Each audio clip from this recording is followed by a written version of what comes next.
A Rádio USP apresenta Programa Universidade 93,7.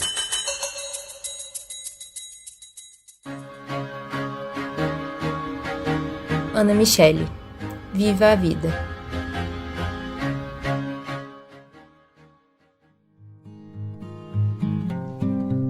Bom dia!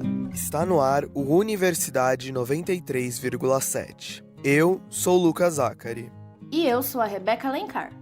O programa de hoje é uma homenagem à jornalista, escritora e paliativista Ana Michele Soares. Eu sou a menina com câncer mais saudável deste planeta. Mas porque eu aprendi, assim, nesse tempo todo aí, de doente e tal, que de repente eu tô mais saudável do que quem tá saudável. Porque eu entendo hoje cura e saúde de um jeito muito mais profundo. O trecho que você acabou de ouvir é parte de um depoimento de Ana Michele à editora Sextante.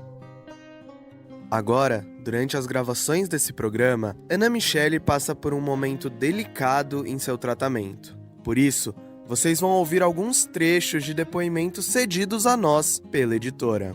Ana Michele foi diagnosticada com câncer 2 vezes em menos de 5 anos. Mas essa não é uma história sobre câncer. É sobre viver, dançar com o tempo e não ter medo de sentir.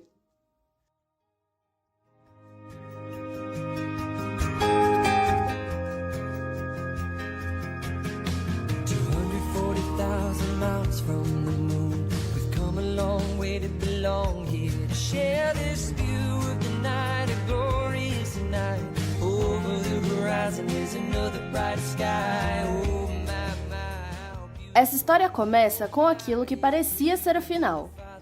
Aos 28 anos, Ana Michele foi diagnosticada com câncer de mama. Aos 32, quando estava nas etapas finais do primeiro tratamento, descobriu que estava novamente doente. A diferença é que, dessa vez, sua condição era permanente, sem chance de cura. Em uma época de tantos planos, a primeira casa, carro, viagens, filhos, Ana Mi precisou encarar de frente a finitude. Entrei no carro, abri o envelope e lá estava meu veredito. Neoplasia secundária hepática. 5,7 centímetros no segmento 7 e 8 no lobo direito. Neoplasia secundária? Será gordura? Será que é por causa da hormonioterapia? Que palavra é essa? Neoplasia... Já ouvi isso antes. Quando parei o carro em frente à capela, em uma única respirada os neurônios voltaram a se conectar. Meu Deus, é metástase. Um frio tomou conta do meu corpo da cabeça aos pés. Eu não sabia o que aquilo significava, mas já tinha aprendido que não era bom.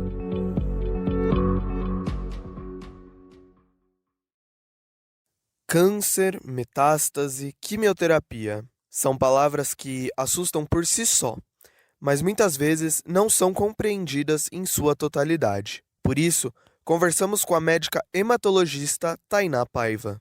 Começando então pela definição, para a gente entender o que é o câncer. O câncer ele começa com uma célula que adquire mutações no seu material genético. E essas mutações conferem características diferentes das nossas células normais, como, por exemplo, se dividir descontroladamente e também não morrer. Porque as nossas células normalmente se dividem e morrem, elas têm um ciclo natural. E a célula do câncer não. Com isso, ela se prolifera, formando um tumor. No caso do câncer de mama, essa célula aparece na mama. E por isso, o principal sintoma é o encontro de um nódulo endurecido ali na mama. Pegando esse gatilho, a gente vem para a importância de fazer um diagnóstico precoce, porque é um câncer que tem cura. Quanto mais cedo a gente faz esse diagnóstico, maior a chance de a gente ter cura. E a gente tem boas técnicas de rastreio, como, por exemplo, o autoexame da mama, onde a gente vai procurar esse nódulo. Temos também a mamografia ou ultrassom, que auxiliam nessa busca pelo nódulo antes mesmo dele ser palpável. O diagnóstico definitivo, porém, ele vem somente com a biópsia. Feito o diagnóstico, é hora da gente classificar essa doença, porque o tratamento hoje em dia é totalmente individualizado. é importante que a gente dê nome e sobrenome a esse câncer de mama. Então, a gente tem que saber se ele está só na mama ou se ele se espalhou para outros órgãos. Nesse material da biópsia, a gente consegue fazer análises genéticas, análises de marcadores hormonais, tudo isso para a gente definir dentro do arsenal de tratamento, que vai desde ressecção cirúrgica daquele nódulo, daquele tumor, como quimioterapia, radioterapia, hormonioterapia e até as terapias-alvo direcionadas para alguma proteína ali que a gente encontrou nas células. Tudo isso a gente só vai saber quando a gente der o nome e o sobrenome dessa doença. Nascida em Brasília, Ana Mi, como gosta de ser chamada, se mudou para São Paulo aos 12 anos. Ela foi morar próxima à Avenida Paulista, um dos principais endereços da capital, e por aqui se formou em jornalismo. Atuou como assessora de imprensa da banda O Teatro Mágico, da qual também era fã, e foi aí que se apaixonou por seu atual ex-marido. Aproveitava os carinhos do mundo, os 4 elementos de tudo, deitada diante do mar.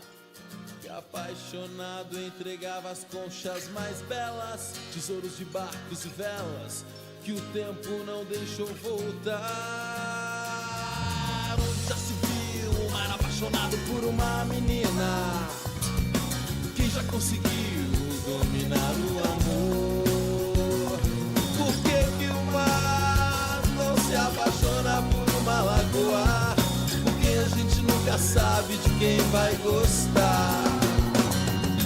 Ane o mar, Mariana, histórias que nos contam na cama antes da gente dormir. Foi durante o casamento que teve seu primeiro encontro com o câncer de mama. Eu me considerava, enfim, uma pessoa que era muito livre de alma mesmo, assim, eu gostava de viver as coisas, os sentimentos. E aí, de repente, eu percebi que eu estava numa sociedade que me cobrava um posicionamento exatamente igual ao de todo mundo. Então, eu tinha que ser assim, X, eu não podia fazer tal coisa. Meu pai investiu muito na minha carreira, então eu tinha que ter a carreira, eu tinha que viajar todo ano, eu tinha que casar, porque mulher que não casa já fica lá meio mal falada, né? E aí, de repente, eu me vi dentro de uma história que não era minha. E aí eu me tornei a pessoa mais triste que vocês possam conhecer. Triste mesmo. E eu era triste porque eu acho que isso pra mim é morrer. É quando você para de viver e você começa só a existir. Então eu estava lá existindo naquela vida. E aí eu descobri que eu estava doente a primeira vez. E aí você começa a fazer aquela conta, né? De caramba, eu poderia ter morrido, né? E, nossa, eu ia morrer triste, que estranho. Será que eu fiz as coisas que eu queria? Aí você tem aquele primeiro chamado para sua vida. E aí eu fiquei doente de novo. A descoberta do retorno do câncer com uma metástase no fígado veio à tona durante o processo de divórcio e colocou tudo em pausa. Já não fazia sentido planejar o futuro que parecia inalcançável em meio a tanto sofrimento. Lá dizia Flaslodex, terapia hormonal, protocolo super moderno. Mas ao percorrer o papel, os meus olhos se depararam com um X, seguido de uma palavra que eu jamais ouvira direcionada a mim. Intuito do tratamento? Paliativo. Como assim paliativo? Em 5 segundos, consegui invocar todos os santos católicos, orixás, médiuns e até celebridades já mortas. Meu Deus, estou em estado terminal. Já nem me importava com o nome da medicação. Só uma palavra ficava martelando na minha cabeça. Paliativo, paliativo, paliativo.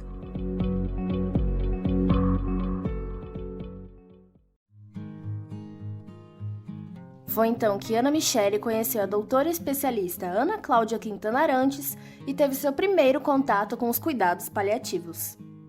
O repórter Bruno Migliosi também conversou com a doutora Juliana Bastos, especialista em cuidados paliativos, sobre as especificidades da prática no Brasil. Não é fácil falar de morte, não é algo agradável, né, tranquilo, mas frente a um cuidado de saúde, a gente precisa incluir isso como parte da vida, né?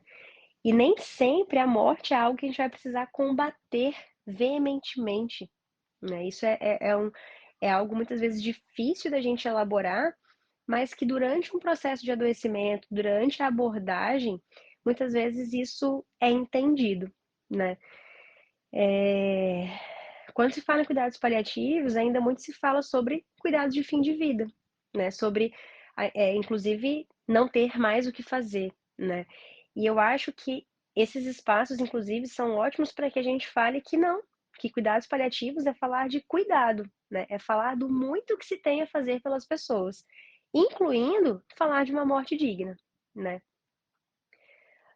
Hoje em dia, cuidados paliativos é uma área de atuação no Brasil, mas caminha para se tornar uma especialidade médica.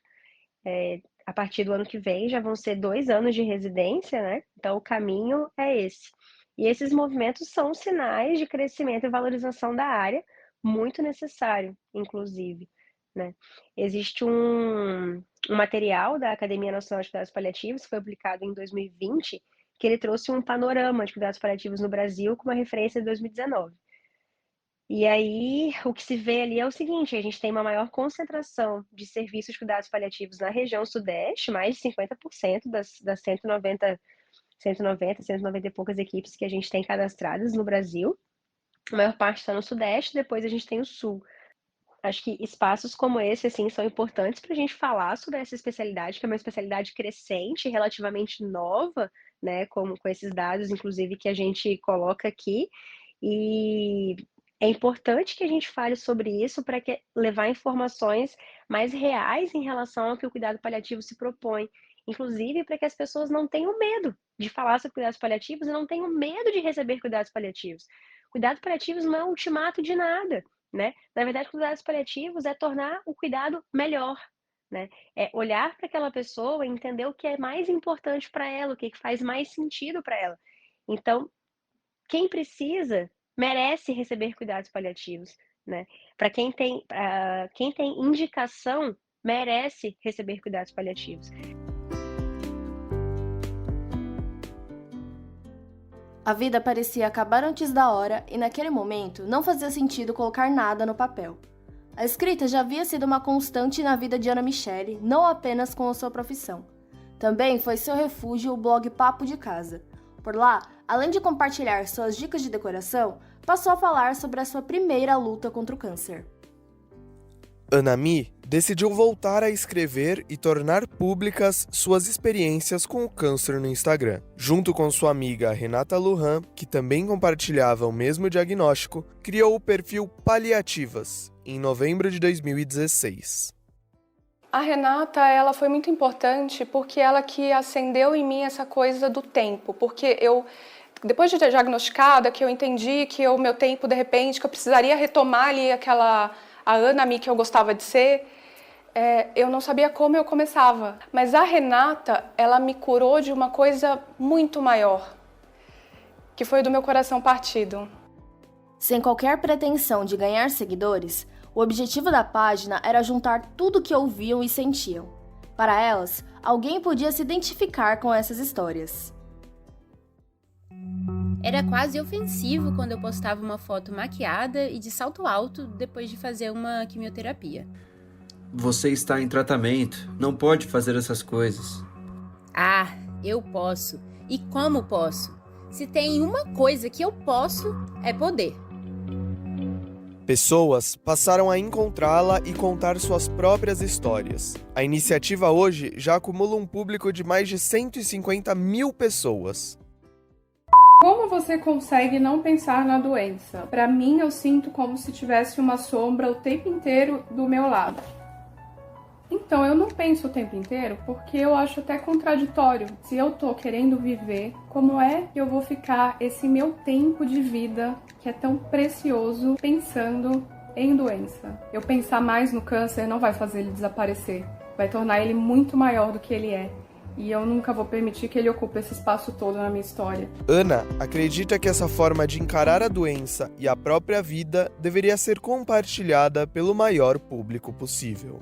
Programa Universidade 93,7. Ana publicou os livros Enquanto Eu Respirar, em 2019, e Vida Inteira, lançado em 2021. Eu escrevi para as pessoas tentarem olhar para mim e ver a própria finitude. Porque é transgressor até você olhar para uma pessoa tão nova quanto eu, como a Renata, e pensar, caramba, elas estão morrendo. Então, de repente, olhar para a finitude da Renata, olhar para a minha, que ainda estou tentando aqui, estou viva, estou bem, de repente um convite para você olhar a sua. O que você está fazendo do seu tempo? De repente as pessoas têm uma oportunidade de ressignificar esse tempo, de viver com mais presença, de gostar de estar aqui. Junto com a médica Ana Cláudia Quintana Arantes, Ana Michele fundou a Casa Paliativa. O espaço é utilizado para acolhimento e convivência de pacientes com diagnósticos graves e incuráveis. Eu fiz uma reportagem especial sobre o trabalho realizado na casa. Vamos ouvir?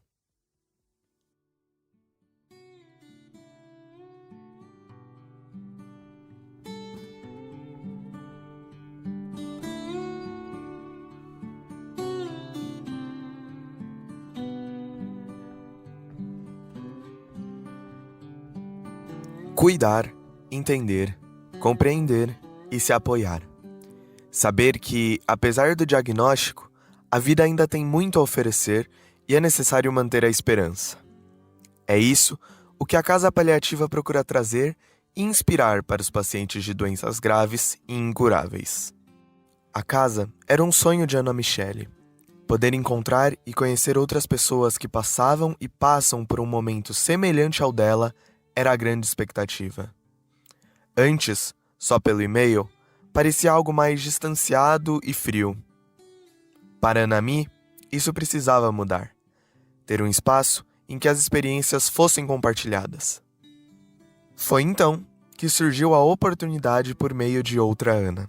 A doutora Ana Cláudia Quintana é médica geriatra pela Faculdade de Medicina da USP e pós-graduada em psicologia na área de intervenções ao luto. Além disso, ela é sócio-fundadora e atual presidente da Casa do Cuidar, uma instituição voltada para a formação de médicos em cuidados paliativos. E é justamente dentro do cuidar que o paliativo se forma. Assim, a Casa Paliativa começou a se erguer. Com coordenação da Ana Michele e supervisão da doutora Ana Cláudia, juntamente com a psicóloga Cris Ferraz Prade, também sócia fundadora da Casa do Cuidar, o espaço de acolhimento para os pacientes começou a surgir. Em abril de 2020, seria inaugurado o espaço. Com os últimos detalhes a serem feitos, foi assim que a Casa Paliativa foi anunciada. Na primeira publicação do perfil no Instagram, em março daquele ano, dava para sentir um aperitivo de como o local seria para os pacientes. Teto, piso, paredes. Entra por onde sai. Vista linda do lado de dentro. Paisagem em flor. Alma em construção. Área útil. Colorida com tinta branca. Lousa de desejos. Infinita como um sonho.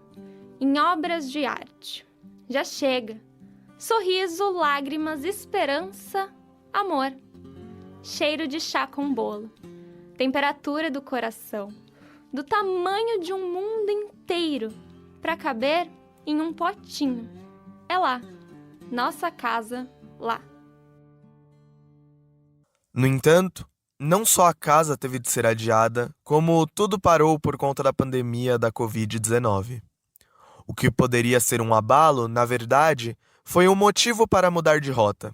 Em um momento de isolamento, em que a distância entre as pessoas poderia dificultar ainda mais no apoio e no tratamento contra doenças graves, o online também foi a forma encontrada para não adiar o sonho. Um grupo fechado no Facebook foi criado para que pacientes e parentes próximos pudessem conhecer e entender mais sobre o processo paliativista. A Germaine Tivitz, de 38 anos, é advogada de formação e faz parte do staff da Casa Paliativa, convidada pela Ana Michele logo no início da pandemia. Ela não só faz parte do staff, como também é uma das participantes dos encontros, visto que possui um câncer de mama metastático. Germaine explica um pouco o que é esse grupo e a importância dele para o entendimento de seu próprio momento. O grupo é um grupo de apoio. Então, a pessoa entra lá e ela não se sente mais sozinha. Ela sente o acolhimento né, de um grupo que não é que sabe o que ela está passando, porque só quem sabe o que ela está passando é ela mesma, né? Mas de que entende de um modo mais específico o que ela está sentindo. Os familiares também são bem-vindos, né? Aqueles familiares diretos que estão cuidando desse paciente também podem participar do grupo. Então, imagina um lugar que ele acolhe o paciente e acolhe o familiar, onde as dores ali, elas podem ser faladas sem tabus. A informação também é um dos pilares das aulas da Casa Paliativa. Aulas sobre não ser normal sentir dor, como e quando pedir um remédio, entender a fadiga da doença e do tratamento e incentivar hábitos saudáveis. Tudo para ajudar quem está querendo viver melhor. A importância da Casa Paliativa logo se espalhou. Apesar do desvio de rota que a pandemia fez, o online acabou trazendo uma inesperada adesão de pessoas. A gente não imaginava a dimensão que isso ia tomar. Então, começamos um grupo no Facebook. A gente tinha encontros, né, assim, semanais, com aulas, com interação entre as pessoas. E foi tomando uma proporção muito legal. Hoje o grupo tem mais de 2.000 pessoas, entre pacientes de diversas doenças, né? Não só o câncer, não só pacientes oncológicos, mas pacientes que tenham doenças graves, ameaçadoras da vida, e são pacientes em tratamento paliativo. E por conta dessa questão de a gente começar virtual, as portas se abriram para o mundo inteiro. Então, tem pacientes do Brasil inteiro e tem pacientes até de fora do Brasil. Junto a isso, justamente por ser uma formação de um grupo de apoio, de pessoas das mais diferentes idades e doenças buscando viver melhor, redes e laços foram formados, mesmo à distância. Foram feitas conexões, essas pessoas começaram a não se sentir mais tão sozinhas, né, em meio à pandemia. E dali surgiram várias conexões de amizade mesmo.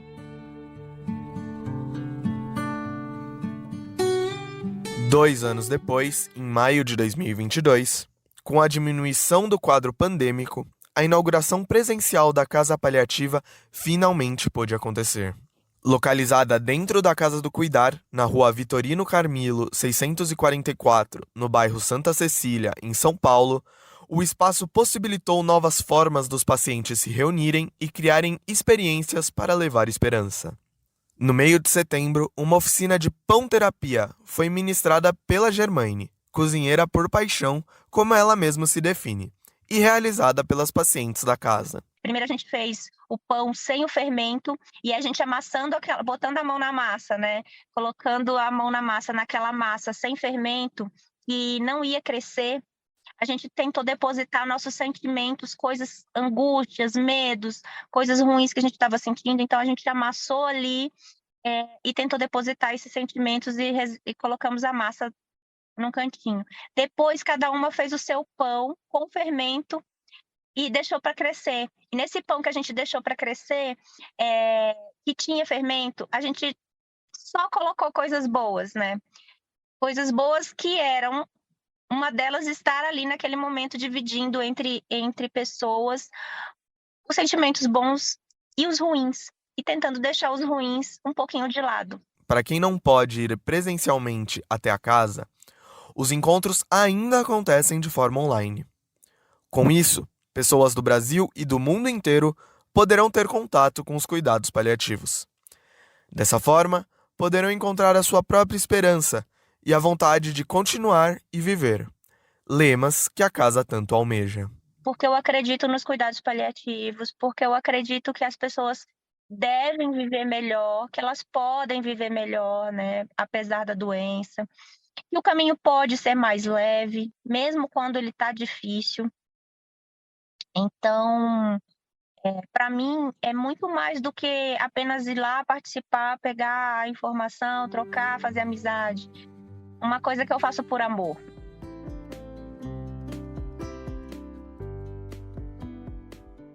Com certeza, a lição de vida trazida por Anami deve ser levada para o maior número de pessoas possível.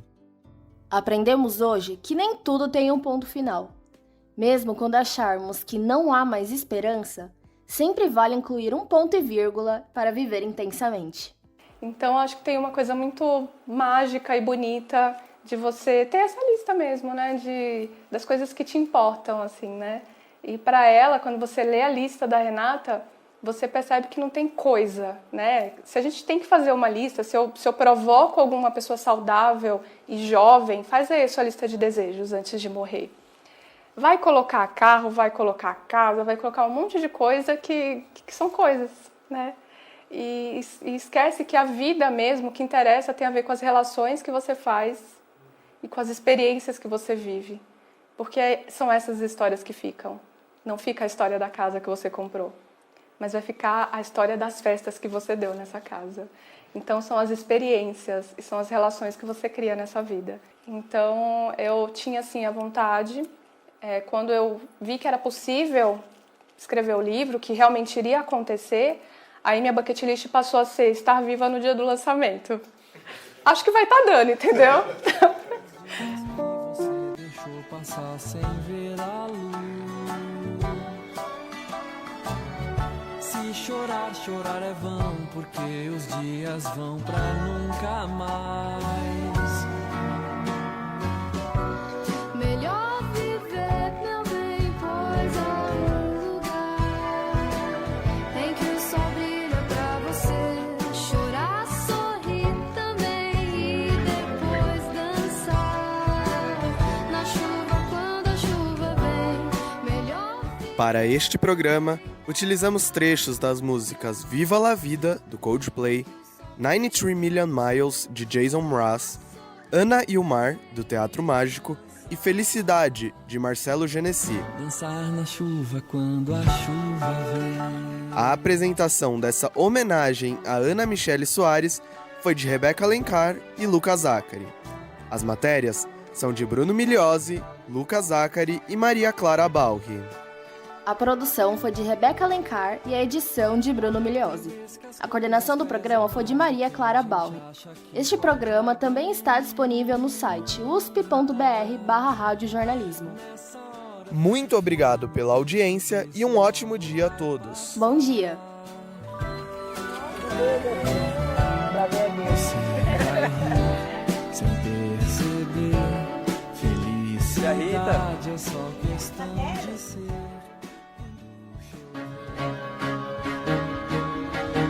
Ana Michele, viva a vida.